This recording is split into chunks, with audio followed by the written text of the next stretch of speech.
नमस्कार, मैं डॉक्टर सुनील। हमारे यूट्यूब चैनल पर आपका स्वागत है।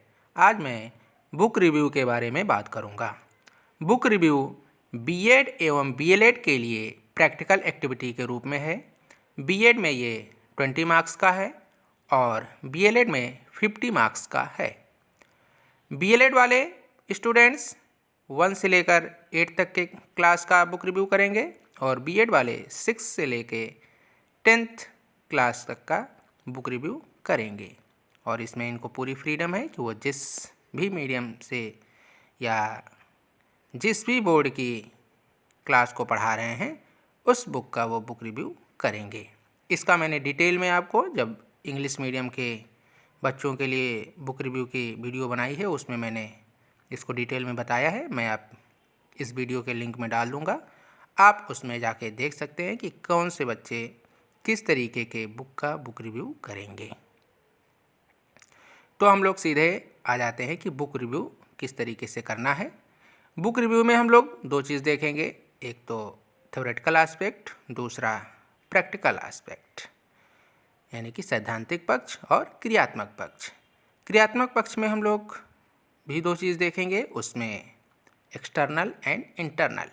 एक्सटर्नल में हम ये देखेंगे कि उसकी बुक किस तरीके की है, बुक की मोटाई कितनी है, बुक की लंबाई चौड़ाई कितनी है, प्राइस कितना है, पेज कैसे हैं उसके, कलर्स कैसे यूज़ किए गए हैं, उसमें कितना हाईलाइट किया गया है, ये सारी चीज़ें हम उसको एक्सटर्नल में देखेंगे। और इंटरनल में उसका कंटेंट किस तरीके का है, उसमें चैप्टर किस तरीके से दिए गए हैं, एक चैप्टर दूसरे चैप्टर से कितना लिंकअप है, साथ ही साथ जो चैप्टर उसमें दिए गए हैं वो आज के परिप्रेक्ष्य में कितना उपयुक्त हैं, उसमें जो क्वेश्चन आंसर दिए गए हैं वो किस तरीके के हैं, जो क्वेश्चंस दिए गए हैं वो सारे साइकोमोटर, कॉग्निटिव, अफेक्टिव एंड साइकोमोटर्स को उसमें पूरा यूज़ किया गया है कि नहीं किया गया, ये सारी चीज़ें उसमें देखी जाएंगी। तो हम लोग स्टार्ट करते हैं। सबसे पहले सैद्धांतिक पक्ष, उसमें पाठ्यपुस्तक क्या है, पाठ्यपुस्तक की परिभाषाएं अलग अलग शिक्षा शास्त्रियों के अनुसार परिभाषाएं दी गई हैं। फिर उसके बाद से पाठ्यपुस्तक की आवश्यकता, पाठ्यपुस्तक की आवश्यकता क्यों है उसके बारे में बताया जाएगा थ्योरेटिकल एस्पेक्ट में। फिर उसके बाद से पाठ्यपुस्तक का महत्व, पाठ्यपुस्तक की क्या महत्व है इस छात्र के जीवन में। फिर उसके बाद से हम पाठ्यपुस्तकों के उद्देश्य, पाठ्यपुस्तक के क्या उद्देश्य हैं ये बताएंगे। फिर पाठ्यपुस्तकों की विशेषताएं, पाठ्यपुस्तक की क्या विशेषताएं हैं वो सारी चीज़ें इसमें बताएंगे। देखिए इसमें पॉइंट वाइज दिया है, अनुभवों से लाभ, समय की बचत सुनिश्चित, उपयोगी चित्र तथा मानचित्र। फिर पाठ्यपुस्तकों के गुण, उसके बाद से आएगा पाठ्यपुस्तकों के दोष। फिर पाठ्यपुस्तक का स्वरूप, उसमें पाठ्यवस्तु, पाठ्यवस्तु का प्रस्तुतिकरण, पाठ्यवस्तु का संगठन, प्रस्तावना, भाषा और उदाहरण, ये आपको पूरा इसमें थ्योरेटिकल एस्पेक्ट में, और इसके साथ ही साथ अगर आपको और भी कुछ मिल जाता है तो आप उसमें ऐड कर सकते हैं। सिर्फ इतना ही नहीं, एक आप आइडिया के लिए आपको दिया जा रहा है कि आप इस तरीके से सैद्धांतिक पक्ष में लिख सकते हैं। अब हम आते हैं क्रियात्मक पक्ष पर। तो पहले हमने बताया था एक्सटर्नल यानी कि बाह्य विशेषताएं। तो इसमें देखिए पहले क्या लिखा जाएगा, पाठ्यपुस्तक का विवरण और उसमें विश्लेषित पुस्तक का नाम, यानी कि किस बुक का आप बुक रिव्यू कर रहे हैं। तो इसमें देखिए विज्ञान की बुक का बुक रिव्यू किया गया है और ये क्लास 7th की बुक का बुक रिव्यू किया गया है। तो इसमें लेखक का नाम, कितने लेखक हैं, फिर प्रकाशक एवं मुद्रक, प्रकाशक का नाम दे दिया गया है। फिर संस्करण, कौन सी संस्करण का है, संशोधित संस्करण ये 2019-20 की है। कक्षा एवं शुल्क, कक्षा 7 का है और निःशुल्क है ये, अर्थात ये जो प्राइमरी स्कूल्स में बुक दी जाती हैं वो है, तो इसका कोई शुल्क नहीं है। आप जिस बुक का करेंगे हो सकता है उसका कोई प्राइस हो तो प्राइस भी लिख सकेंगे और बाद में आप इसको बताएंगे भी कि क्या ये जस्टिफाई करता है कि नहीं जो रेट उसमें दिया गया है। फिर पाठ्यपुस्तक की, विज्ञान पाठ्यपुस्तक की समीक्षा, ठीक है। फिर इसमें आएगा पाठ्य पुस्तक का भौतिक गुण। अब पाठ्य पुस्तक का आवरण पृष्ठ किस तरीके का है, कितना एट्रैक्टिव बनाया गया है, वो सारी चीज़ें इसमें बताई गई। पाठ्य पुस्तक का मुख्य पृष्ठ, उसमें क्या दिया गया है ये बताना है। ये पाठ्य पुस्तक का जो फ्रंट पेज है वो लगाया गया है। हाँ, आप इस चीज़ में ध्यान रखिएगा कि जो भी आपको बुक में पिक्चर्स लगानी है तो आप एक अच्छी खासी बुक को फाड़िएगा नहीं, काटिएगा नहीं उसको, आप उसकी फ़ोटोकॉपी करा के उसमें लगा सकते हैं। कलर प्रिंट भी निकल जाता है और ब्लैक एंड वाइट भी निकल जाता है। अगर आप बहुत अच्छा करना है तो कलर प्रिंट लगा के लगा सकते हैं। बुक रिव्यू करते समय किसी एक अच्छी बुक को आप नुकसान न पहुंचाइए, वो आप किसी स्टूडेंट्स को दे देंगे तो उसके लिए बहुत ही काम की चीज़ हो जाएगी। तो आप इस चीज़ का ध्यान रखिएगा। इसमें कई पेज लगाए गए हैं, वो सारी चीज़ें फ़ोटोकॉपी करके लगाई गई हैं, बुक काटनी नहीं है। तो आप भी जब बुक रिव्यू करिएगा तो बुक को काटिएगा नहीं। फिर पुस्तक की बाइंडिंग, पुस्तक का कागज़ किस तरीके का है वो बताया गया है इसमें। फिर इसमें प्रकथन, फिर पुस्तक का आकार एवं मार्जिन चौड़ाई, पुस्तक की छपाई किस तरीके की है, और फिर उसके बाद से जो इम्पोर्टेंट है बुक रिव्यू में वो है आंतरिक विशेषताएं। तो हम लोग अब आंतरिक में देखेंगे कि क्या क्या चीज़ें इसमें दी गई हैं। तो सबसे पहला है व्यवस्थापन।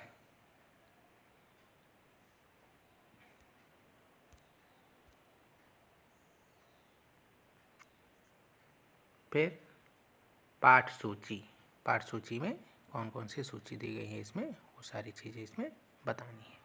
फिर इसका महत्व, फिर पाठों का संगठन।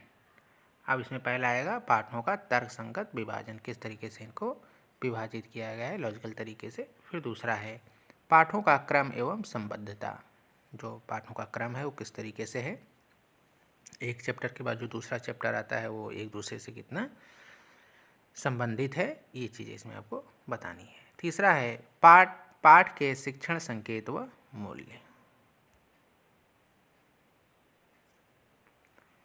फिर आएगा प्रोजेक्ट कार्ड, पाठ्य पुस्तक के अंत में प्रोजेक्ट या इवैल्यूएशन पार्ट दिया गया होता है, वो चीज़ इसमें बतानी है आपको कि कितना दिया गया है, उसके अकॉर्डिंग दिया गया है कि नहीं दिया गया है, बच्चों के मेंटल लेवल के अकॉर्डिंग दिया गया है कि नहीं दिया गया है, ये सारी चीज़ें हैं। फिर महत्वपूर्ण तथ्य। फिर आएगा उसके बाद से प्रस्तुतिकरण। इसमें आएगा भाषा, किस भाषा किस तरीके की है, उसका लैंग्वेज उसमें बहुत ही जटिल कर दिया गया है या इजी है, छात्रों के समझने में मदद करती है या फिर नहीं, इस तरीके से आपको उसको पढ़ के बताना होगा। फिर नवीनता, कि उसमें किस तरीके से नवीनता लाई गई है।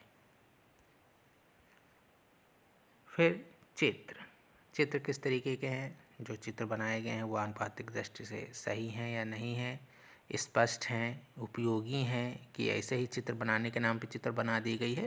तो ये सारी चीज़ें आपको उसमें बताना होगा कि आकार और अनुपात उसका किस तरीके का, स्पष्टता कैसी है और उपयोगिता है या नहीं है, ये सारी चीज़ें आपको उसमें बतानी है। तो ये देखिए इसमें एक आपको दिखाने के लिए बताया गया है कि ये पाठ के साथ साथ फिगर भी बनाया गया है जिससे कि बच्चों को अच्छे से समझ में आता है, बच्चे अट्रैक्ट भी होते हैं।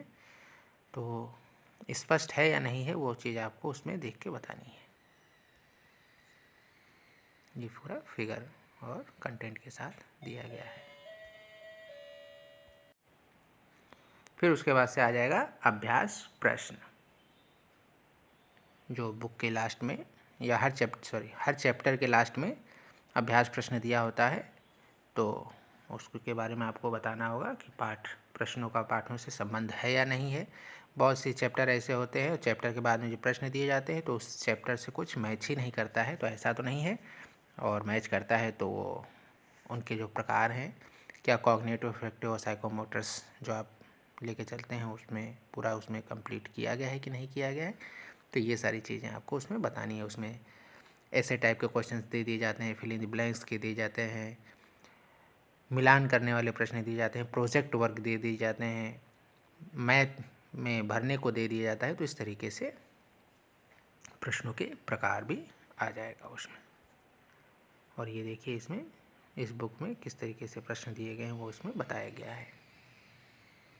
और ये प्रोजेक्ट कार्य दिया गया है जो बच्चों को करना होता है। फिर उसके बाद से प्रश्नों का व्यवस्थापन, किस तरीके से वो इजी वे में प्रेजेंट किए गए हैं या बहुत ही ज़्यादा कठिन कर दिए गए हैं या बच्चों के मेंटल लेवल के अकॉर्डिंग इंटरेस्टिंग है नहीं है, इस तरीके से। तो इसमें प्रश्नों का व्यवस्थापन प्रेरणा शक्ति और शिक्षक तथा छात्रों की दृष्टि से उपयोगी, तो ये चीज़ें होनी चाहिए उसमें इवैल्यूएशन में। फिर पाठ्य पुस्तक के दोष, आपने बुक रिव्यू किया है तो आपको बताना होगा कि उसमें कौन कौन से दोष हैं, और उन दोषों को आप, अच्छा तो होगा कि जो पब्लिशर्स हैं उनको आप सेंड कीजिए और बताइए कि इसमें ये कमियां हैं, इनको सुधार के आप नेक्स्ट जब एडिशन निकालें तो उसमें इन कमियों को दूर किया जाए, अदरवाइज बच्चों के ऊपर गलत प्रभाव पड़ता है। फिर सुझाव, कौन कौन से सुझाव देने हैं, जो कमियां हैं उसी के आधार पर आप फिर सुझाव देंगे कि ये चीज़ें कर ली जाए तो उसमें सुधार हो जाएगा। फिर शैक्षिक निहितार्थ, शैक्षिक निहितार्थ क्या है इसका, छात्रों के लिए, शिक्षकों के लिए, ये पूरा शैक्षिक निहितार्थ इसमें आ जाएगा। तो ये बुक रिव्यू आप इस तरीके से कर सकते हैं। बुक रिव्यू करने के लिए आप पूरे तरीके से कंसंट्रेट होकर अपना बुक रिव्यू करिए। हाँ, ध्यान रखिएगा कि बुक रिव्यू करने के लिए आपको अपने क्लास के अकॉर्डिंग, यानी कि जो आप टीचिंग सब्जेक्ट पढ़ा रहे हैं उसी को आप बुक रिव्यू में करेंगे। अर्थात जो बीएड वाले स्टूडेंट्स हैं वो 6 से 8 और उसमें जो टीचिंग जो सब्जेक्ट होंगे, मान लीजिए किसी का बायो और साइंस है या मैथ या साइंस है तो उसी बुक का बुक रिव्यू करेगा। बीएड वाले 1 से लेकर 8 तक, तो 1 से लेकर 8 तक का अगर वो बुक रिव्यू कर रहे हैं तो उसमें भी उनकी सब्जेक्ट हैं। हाँ, बीएड में 2 बुक का बुक रिव्यू करना है और बीएलएड में 1 बुक का बुक रिव्यू करना है, तो इस चीज़ को भी आप ध्यान में रखिएगा और बुक रिव्यू बहुत ही अच्छे से करिएगा, जिससे कि आप उस बुक को जब इसके ऊपर जब वाइवा हो तो आप उसके ऊपर अच्छे से प्रेजेंटेशन कर सकें, उसी के आधार पे आपको मार्क्स मिलेंगे। और दूसरी चीज़ कि जब आप बुक रिव्यू करें तो जब आपका एग्ज़ाम हो तो उसमें आपको जिस भी बुक का बुक रिव्यू आप कर रहे हैं वो बुक आपको साथ में लेके जानी है कि उस बुक का आपने बुक रिव्यू किया है, क्योंकि एग्ज़ामिनर उस बुक को मांग सकता है कि आपने किस बुक का बुक रिव्यू किया है। तो आज के लिए इतना ही, धन्यवाद।